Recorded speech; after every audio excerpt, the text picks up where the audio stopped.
Buenos días, compañeros. El día de hoy vamos a abordar el tema de pancreatitis aguda, la cual va a estar definida como una inflamación del parénquima pancreático. Esto resultado de la activación inadecuada de zimógenos pancreáticos en un lugar intraparenquimatoso de inicio reciente, donde no sea posible evidenciar cambios anatómicos que reflejen cronicidad. Vamos a abordar un poco de la historia.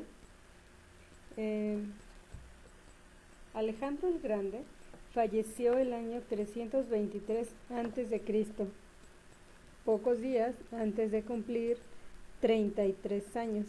Él había regresado a Babilonia después de sus últimas conquistas en Oriente. Para festejarlo, él y sus generales celebraron un banquete donde se comió y bebió alcohol copiosamente. Al día siguiente, Alejandro se quejó de dolor y fue empeorando progresivamente y falleció 12 días más tarde. La teoría aceptada durante años ha sido el envenenamiento. Sin embargo, según un historiador, Robin Lane, las pócimas más usadas en esa época tenían efectos fulminantes, por lo que era improbable que pudiera sobrevivir 12 días si hubiera sido eso.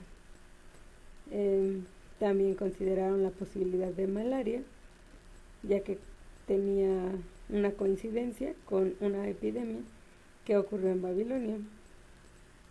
Sin embargo, Simi Bank propuso la hipótesis de que este podría ser el primer caso de pancreatitis fulminante inducida por el alcohol, aunque esto nunca podrá ser demostrado.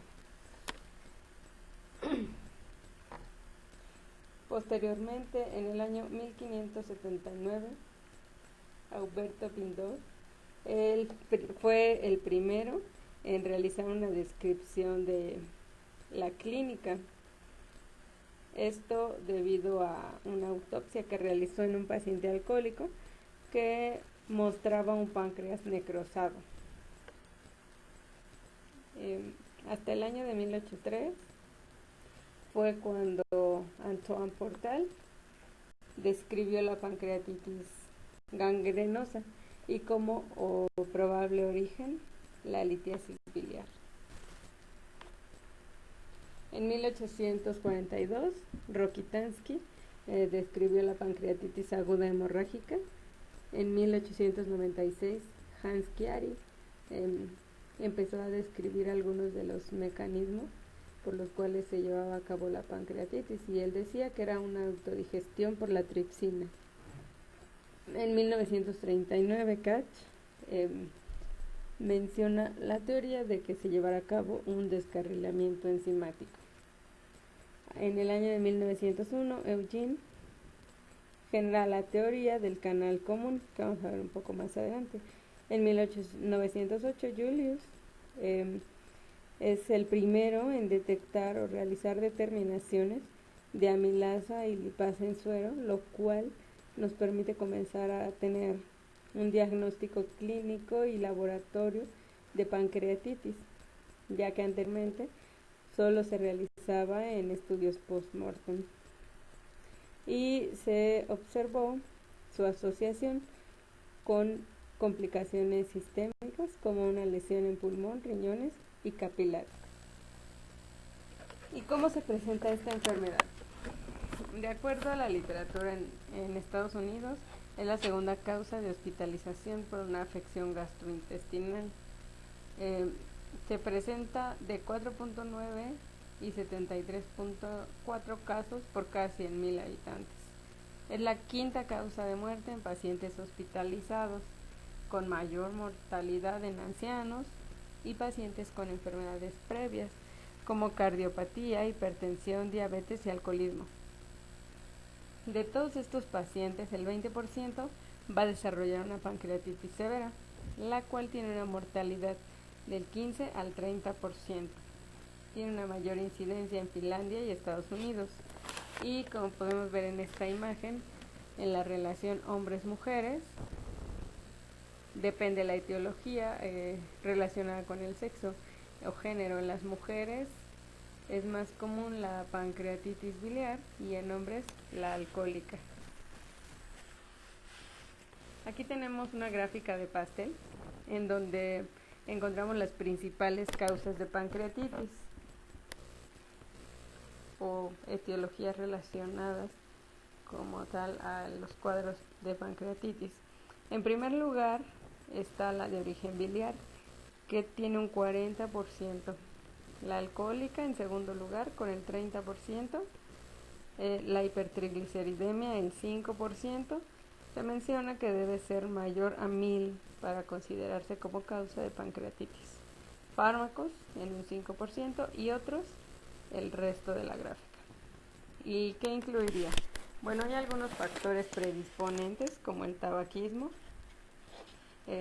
Otra causa serían traumas abdominales, tanto cerrados como abiertos, autoinmune, asociada a lupus, angitis, púrpura y demás. Infecciones, parotiditis, hepatitis, citomegalovirus, ascariasis, micoplasma y campylobacter. Parásitos, como lo mencioné, ascaris y tenia, ya que pueden llegar hasta el conducto y obstruirlo y generar la pancreatitis. Tumores, el total de tumores solamente nos va a dar una clínica el 15%. Otra causa sería posterior a CEPRE o CEP. Obesidad central como otro gran factor de riesgo. Causas metabólicas como hipercalcemia o insuficiencia renal. Vasculares que nos lleven a isquemia o hipoperfusión como una embolia. Úlcera péptica penetrante, obstrucción de la ámpula de Vater. Aquí mencionan dos ejemplos, que sería divertículo duodenal y enteritis regional.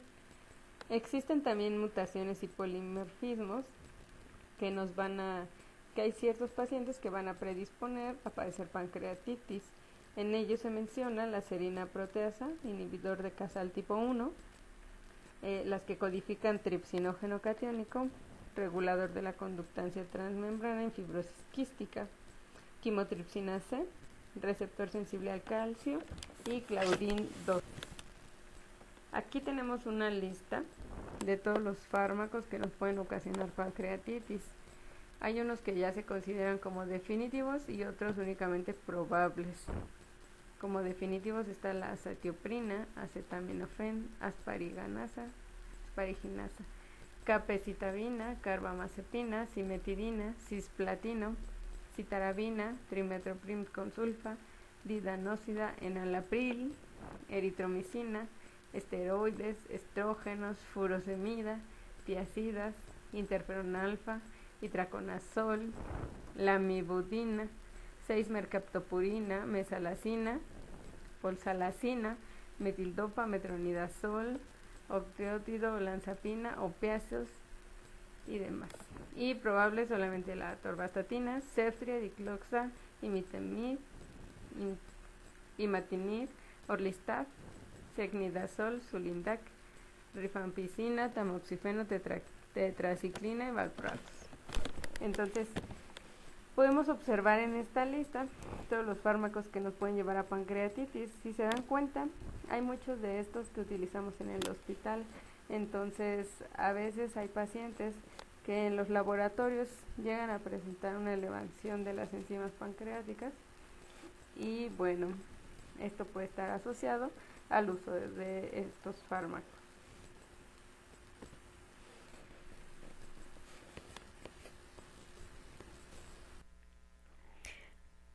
Muy bien, hay algunas causas de episodios recurrentes.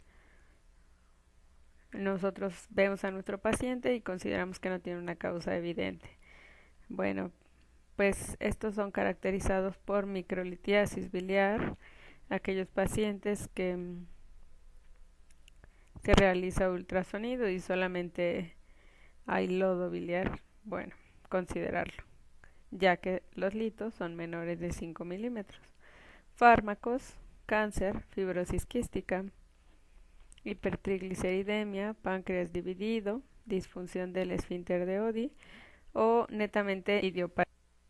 En cuanto a la patogenia, no se han identificado los mecanismos exactos a través del cual se va a desencadenar la inflamación del páncreas. El alcohol se considera que tiene un efecto tóxico directo sobre las células acinares y también una secreción exógena aumentada de proteasas. Los fármacos producen daño al páncreas por hipersensibilidad, metabolitos tóxicos o incluso autodigestión. Aquí tenemos un esquema en el cual vemos las teorías más aceptadas. En la primera es la obstrucción del conducto. Esto puede ser por litos, como lo comentábamos, menores a 5 milímetros, que llegan a generar obstrucción en el conducto pancreático principal. Una obstrucción ampular, alcoholismo crónico con concreciones ductales. Esto va a ocasionar un edema intersticial con alteración del flujo sanguíneo e isquemia y nos va a llevar a lesión de la célula acinar. La lesión de las células acinares, que sería un daño directo, puede ser por alcohol, fármacos, traumatismo, isquemia o virus. Aquí de igual forma hay liberación de proenzimas intracelulares y de hidrolasas a donde no deberían, lo cual lleva a una activación de estas enzimas intra o extracelulares y una lesión de la célula acinar. Alteraciones en el transporte celular por una lesión metabólica, por el alcohol o por la obstrucción ductal. Esto nos va a llevar a liberación de proenzimas hacia el compartimiento lisosómico y activación intracelular de las enzimas. Todo esto, una vez que tenemos las enzimas activadas, ya sea por obstrucción, por daño directo o alteraciones en el transporte celular, se va a ocasionar inflamación y edema, proteólisis, necrosis grasa y hemorragia. Esto debido a cada una de las enzimas y nos va a llevar a la pancreatitis aguda. Vamos a encontrar la clasificación de la pancreatitis de acuerdo a los criterios de Atlanta en 2012 como leve, moderadamente grave o grave.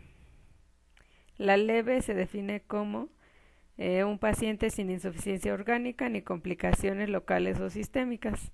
Moderadamente grave es un paciente con insuficiencia orgánica transitoria menor a 48 horas o complicaciones locales o sistémicas sin insuficiencia orgánica persistente. Y la grave es una insuficiencia orgánica persistente mayor de 48 horas y esto puede tener complicaciones locales o sistémicas y esta insuficiencia orgánica puede ser única o múltiple. ¿Cómo vamos a evaluar esto? A través de la escala de Marshall modificada. Otra forma de clasificación que nos comenta Atlanta es la pancreatitis intersticial edematosa, que es una inflamación aguda del parénquima y tejido peripancreático sin necrosis, con reforzamiento del parénquima tras la administración de contraste. Entonces, esta pancreatitis intersticial edematosa correspondería a la pancreatitis leve. La pancreatitis necrotizante genera inflamación aguda del parénquima pancreático con la presencia de necrosis. Aquí es todo lo contrario. Hay una ausencia del reforzamiento, o sea, hay hipodensidad del parénquima pancreático tras la administración del medio de control.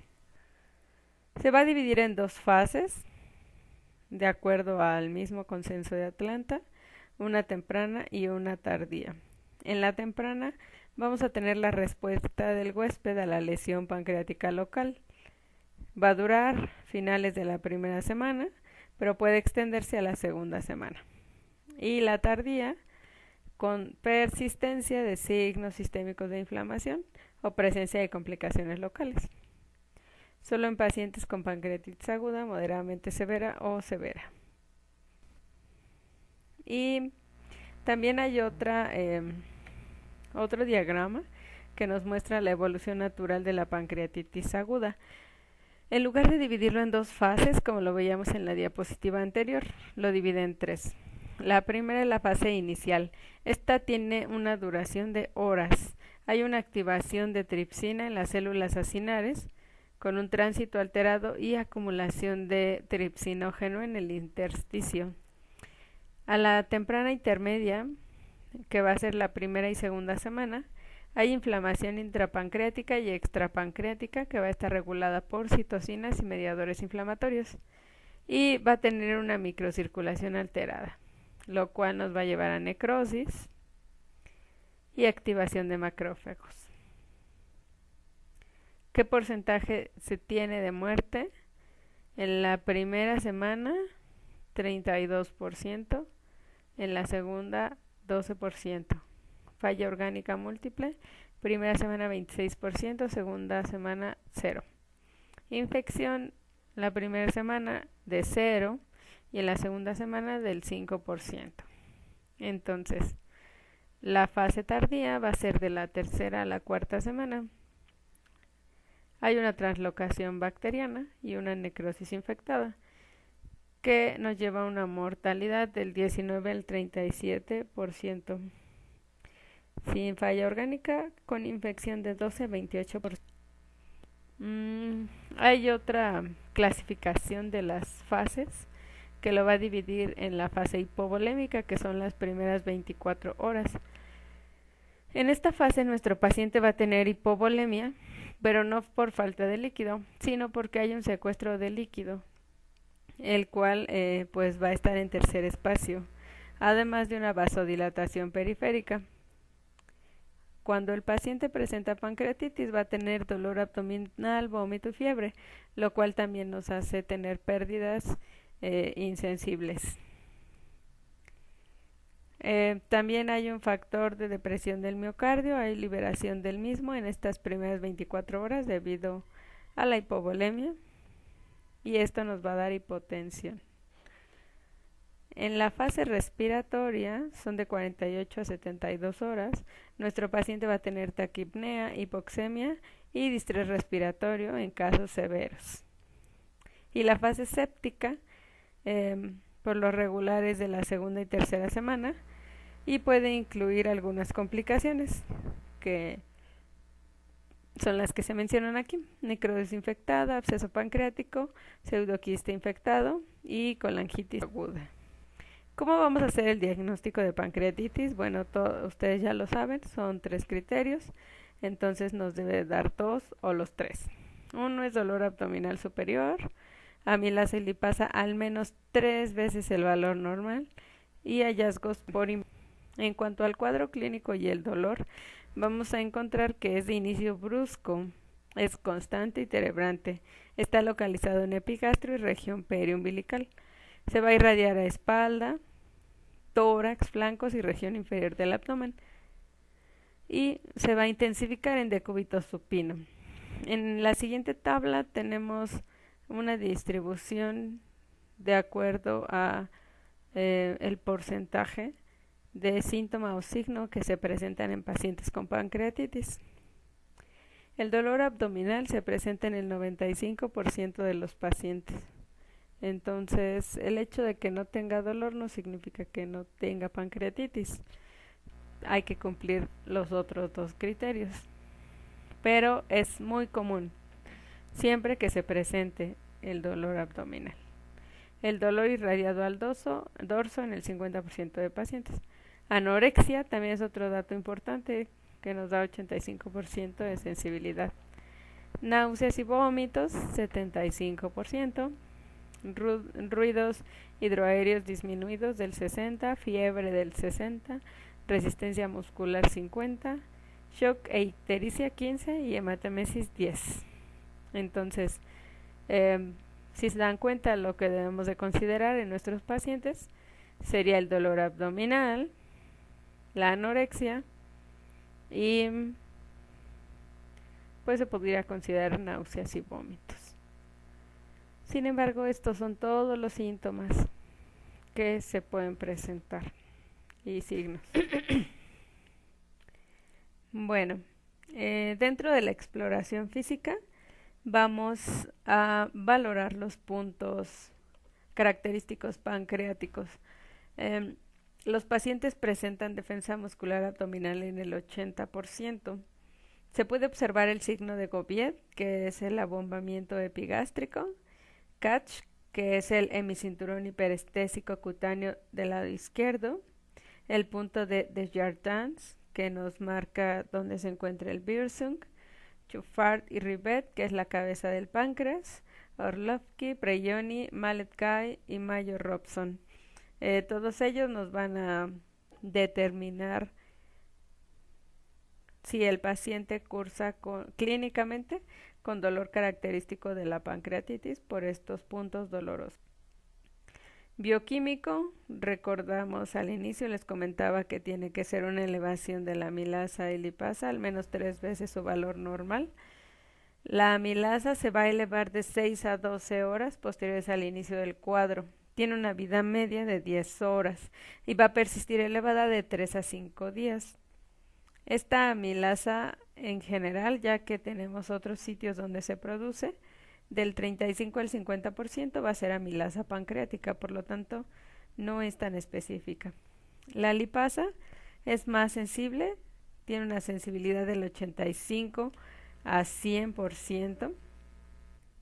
Es importante mencionar que su elevación o el número, la cantidad que tenga, no está asociado con la gravedad del cuadro. Es más específica, se eleva más temprano y dura más días que la amilasa. ¿Qué causas podemos encontrar por hiperamilasemia?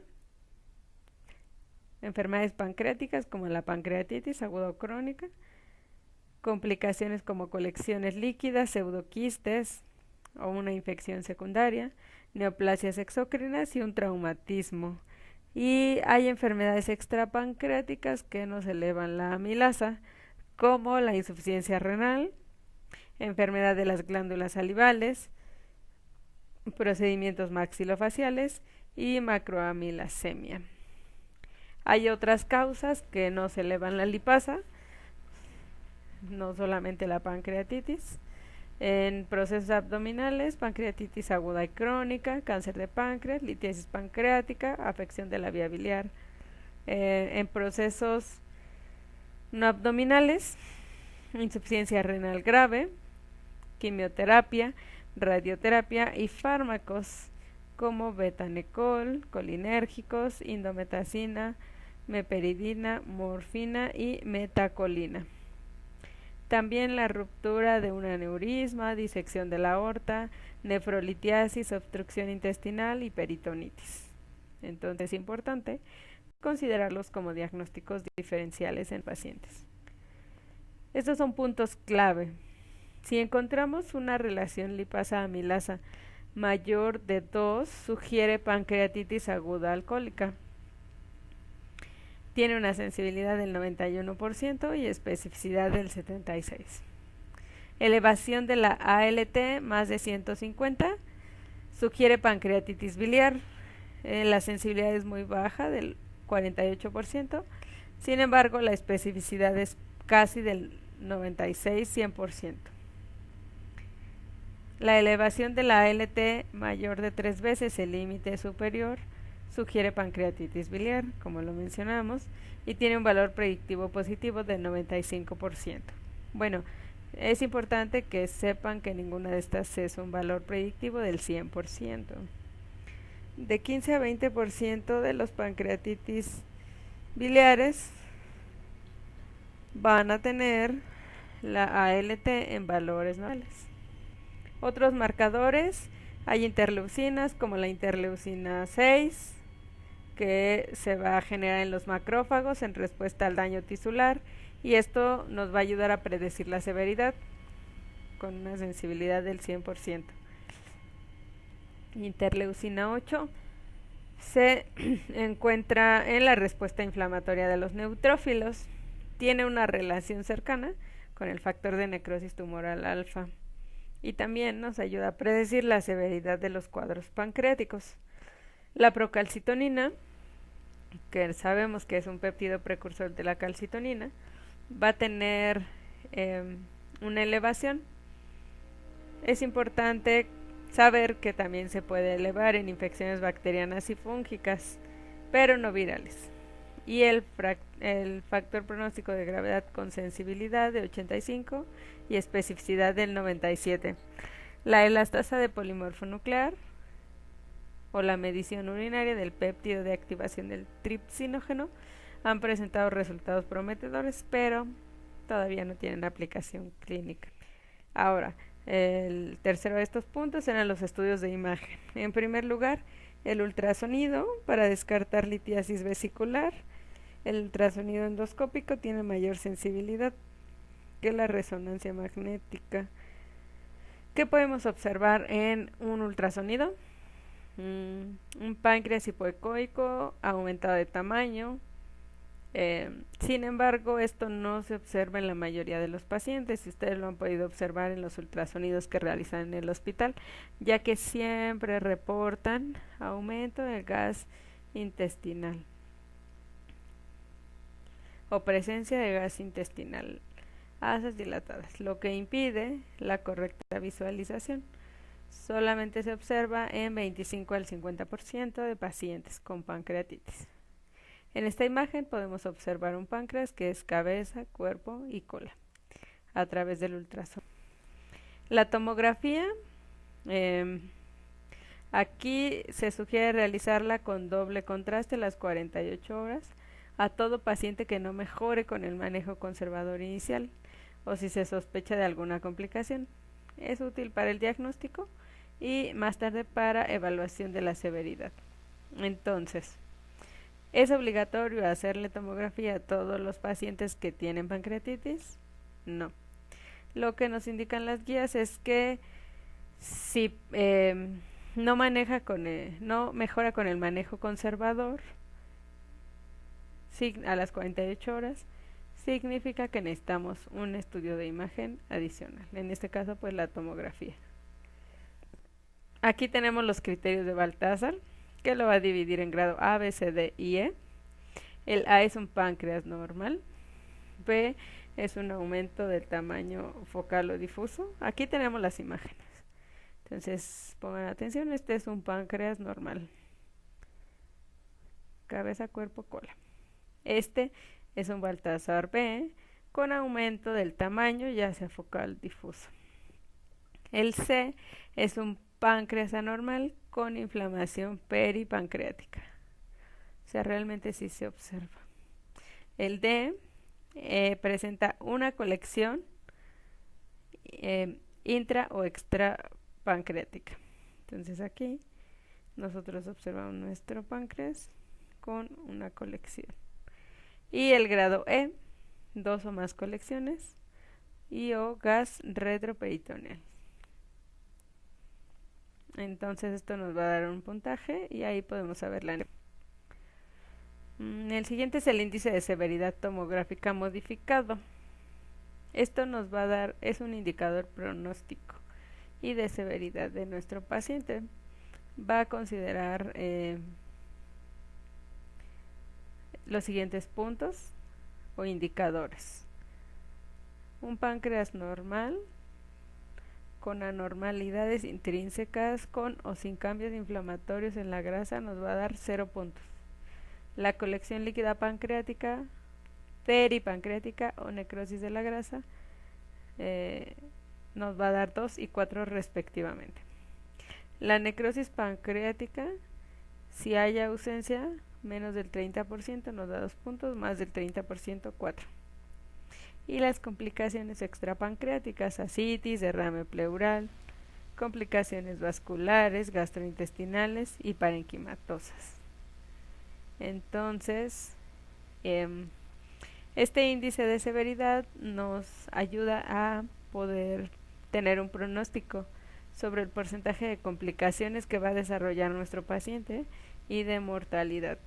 Entonces sumamos todos estos puntos. Si tenemos menos de 3, tiene un porcentaje del 8 para complicaciones y mortalidad del 3.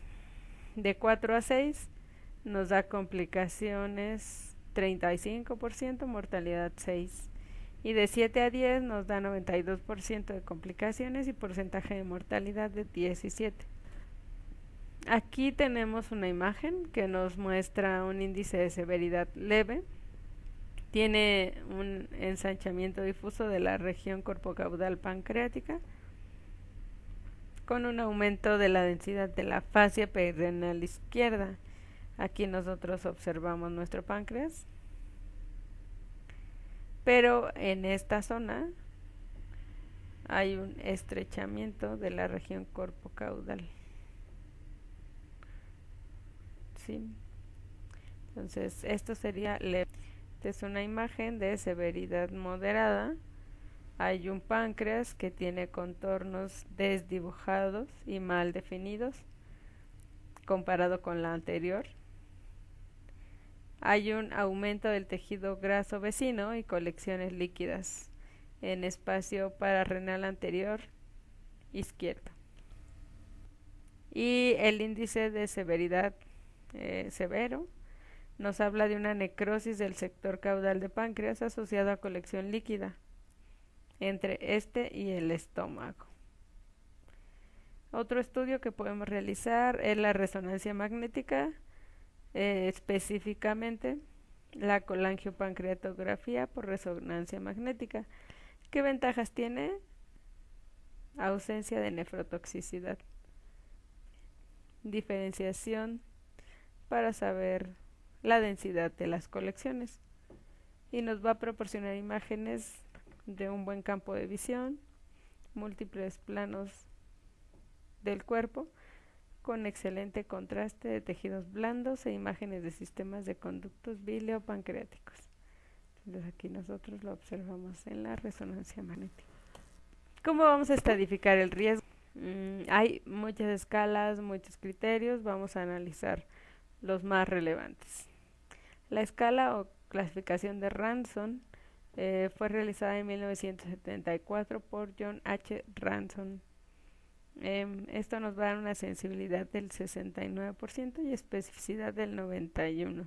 Entonces se valora el paciente al ingreso, edad mayor a 55, leucocitos, aumento de los leucocitos, leucos mayor de 16.000, glucemia de 200, LDH de 350, ST de 250.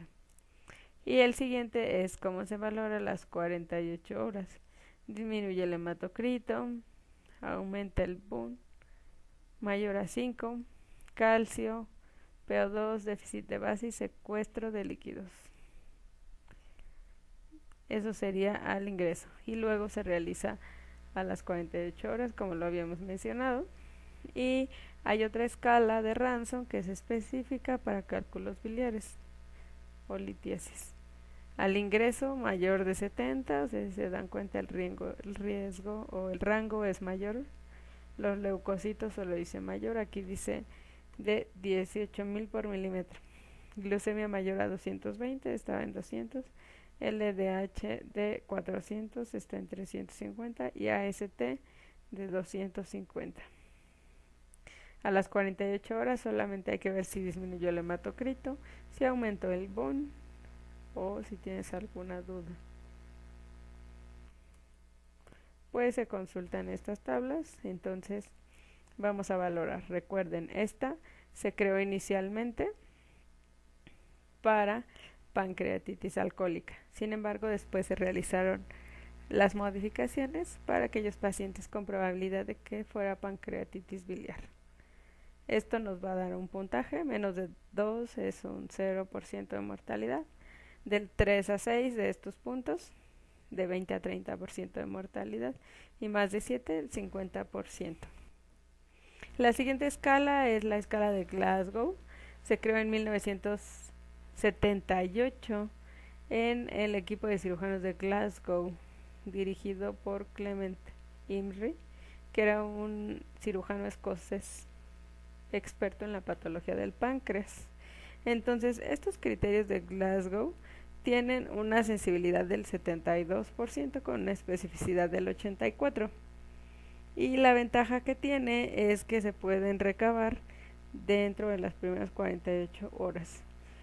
Pero una puntuación mayor a 3 predice pancreatitis aguda severa. Entonces, esta escala de Glasgow nos valora leucos más de 15, glucosa más de 180, urea más de 45, calcio de 8, PaO2 menos de 60, transaminasas, bueno, AST mayor de 200, DHL mayor a 600 y una hipoalbuminemia. La siguiente escala es Apache 2.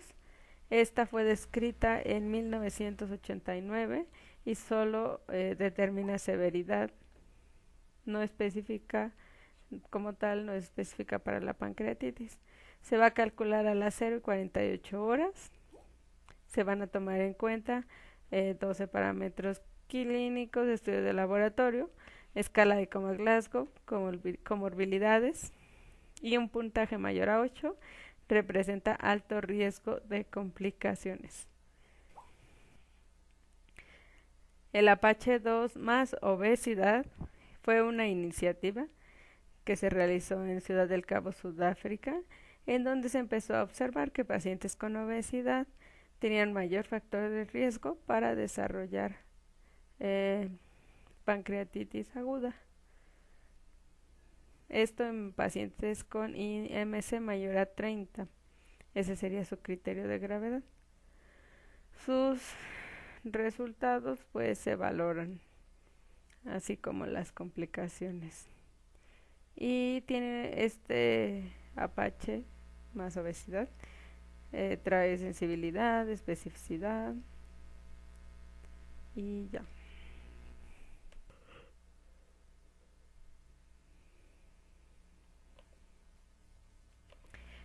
La siguiente es la clasificación de Marshall,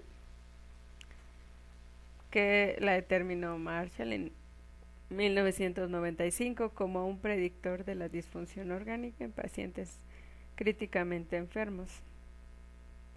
Él consideró que se debería de realizar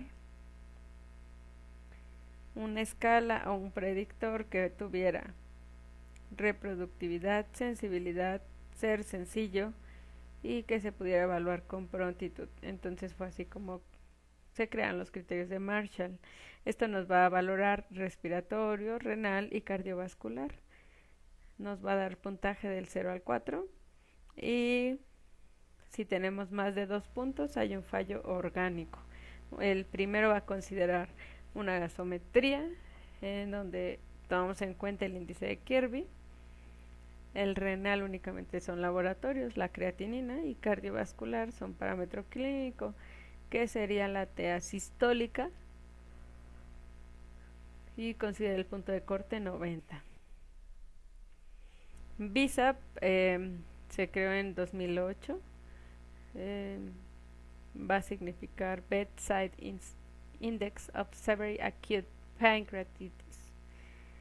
En este se va a valorar el BUN, que es mayor a 25, estado mental, que es una escala de Glasgow menor a 15, síndrome de respuesta inflamatoria sistémica, edad y derrame pleural.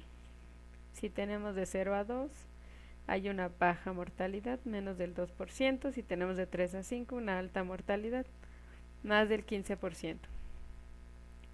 Este sistema tiene una capacidad de predicción de mortalidad similar al Apache 2, pero el cálculo es mucho más sencillo.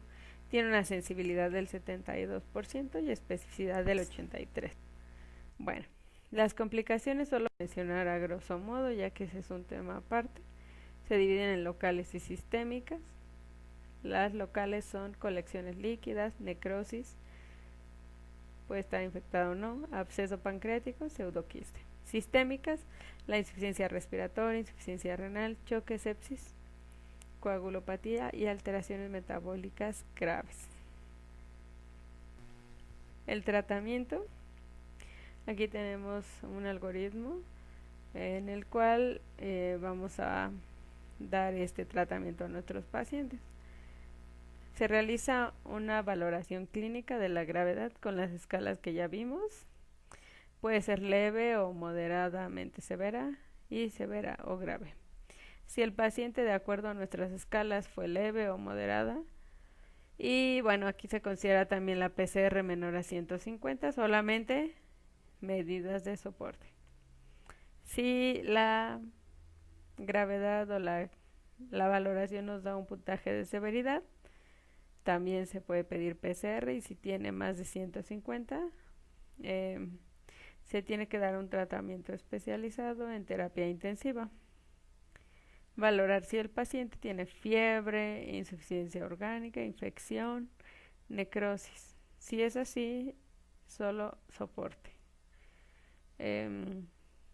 Posterior a esto, se solicita una tomografía contrastada y dependiendo del resultado, si tiene alguna otra patología asociada o complicación, puede realizar una aspiración guiada por TC, antibióticos por 1 a 2 semanas.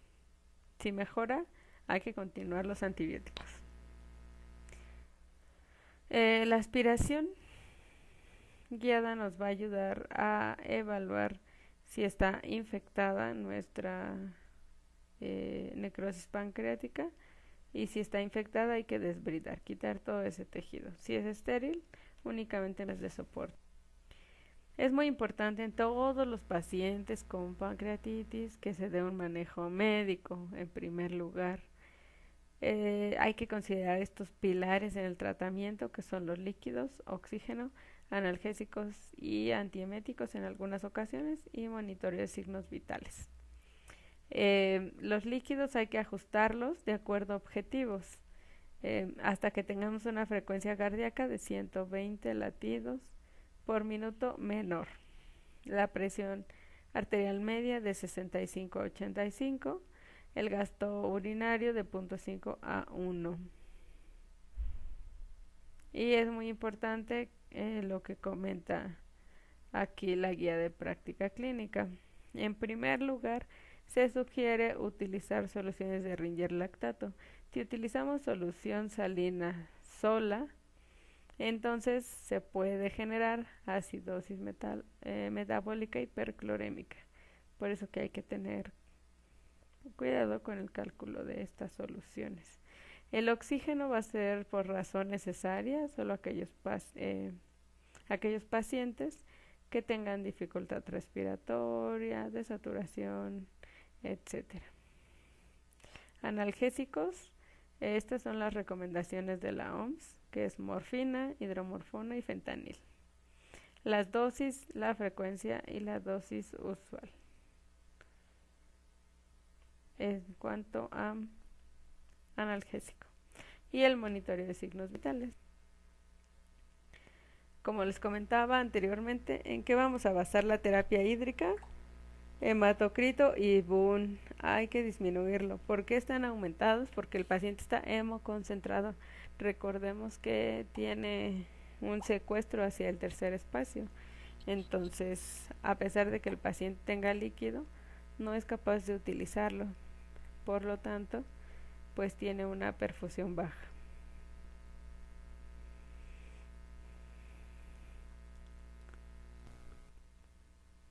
¿Qué pasa con el inicio de la vía oral? Cuando llega nuestro paciente hay que dejarlo en ayuno, otorgar analgesia, hidratación en lo que salen los laboratorios y determinar la gravedad. Si es leve, se espera nada más el ayuno y pues valorar el control del dolor en esta etapa, que sería el día 5. Si el paciente no tiene dolor, tiene apetito y peristalsis, hay que iniciar líquidos claros. Si los tolera, avanzar a dieta, que sería dieta blanda. También puede ser que en lugar de que disminuya el dolor, presente más dolor, tenga anorexia o hiporexia y disminución de las peristalsis.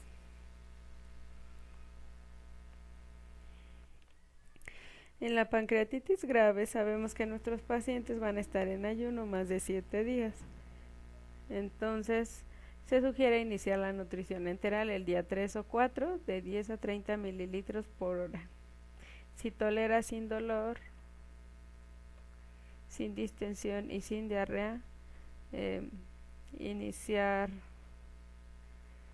La vía enteral, disminuir el aporte inicial con NPT y continuo.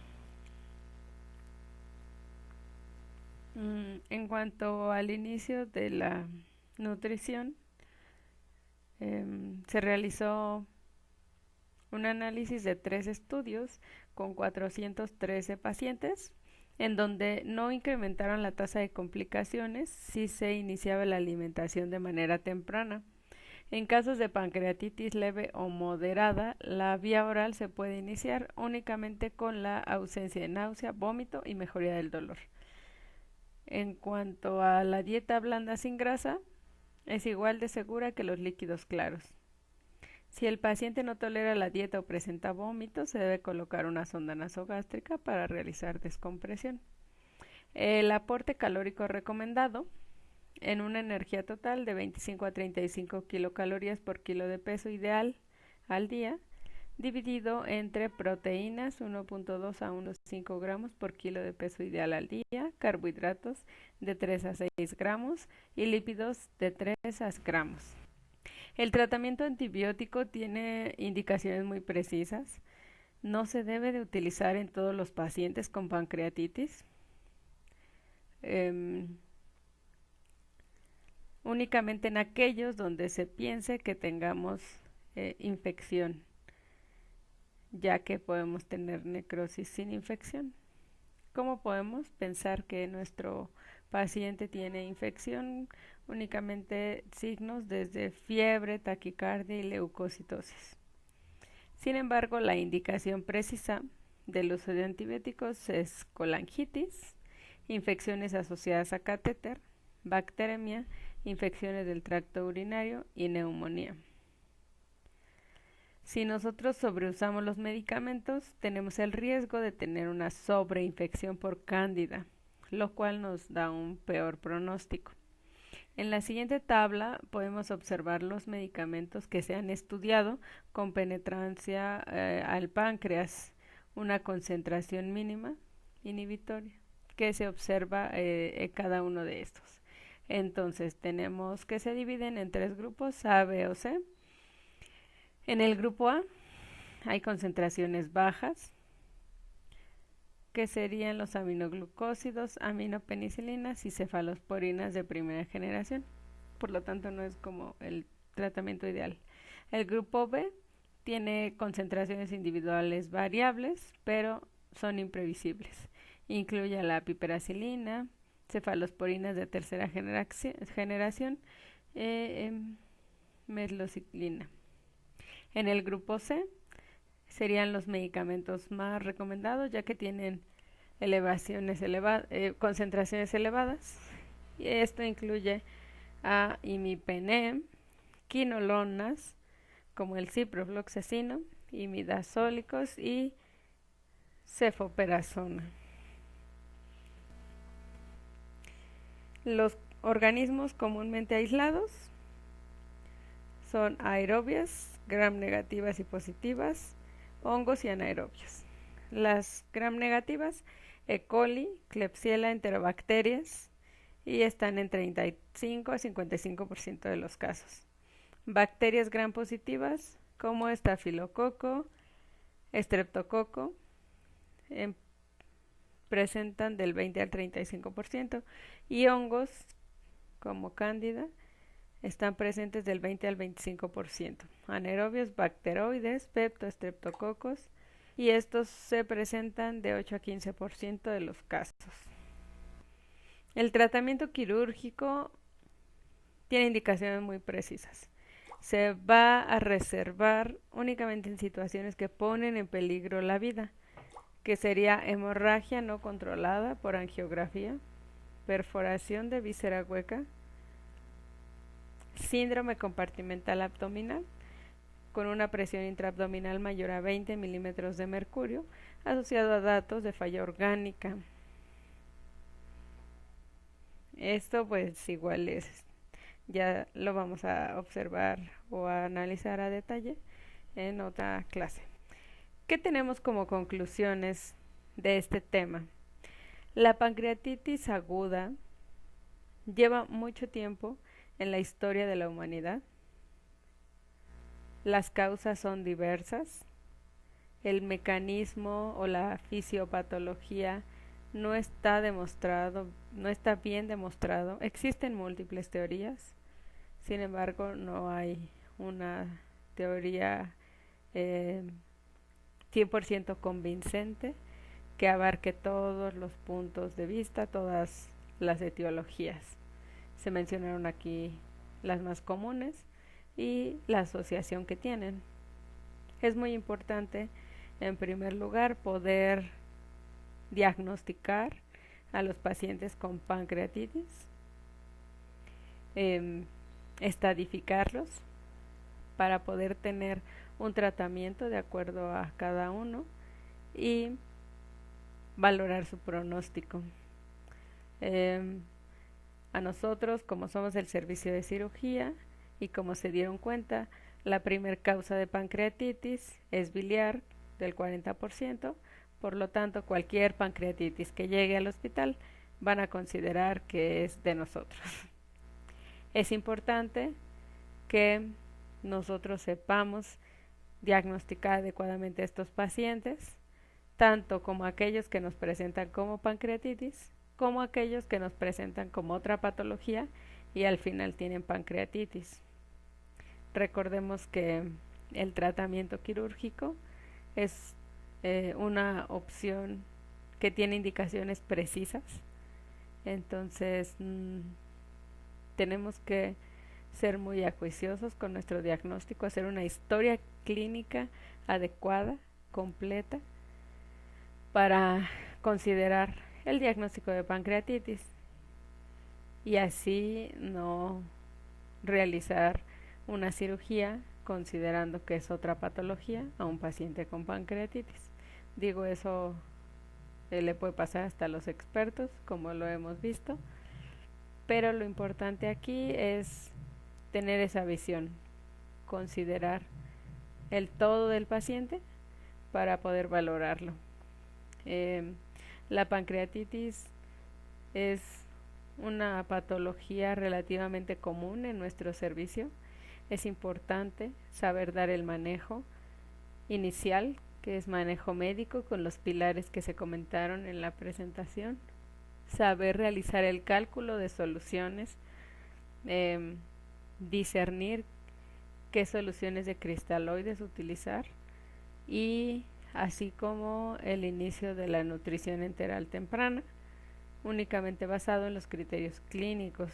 Recordemos que nosotros vemos pacientes y no laboratorios. Los niveles de amilasa y lipasa no se consideran pronósticos, únicamente son diagnósticos.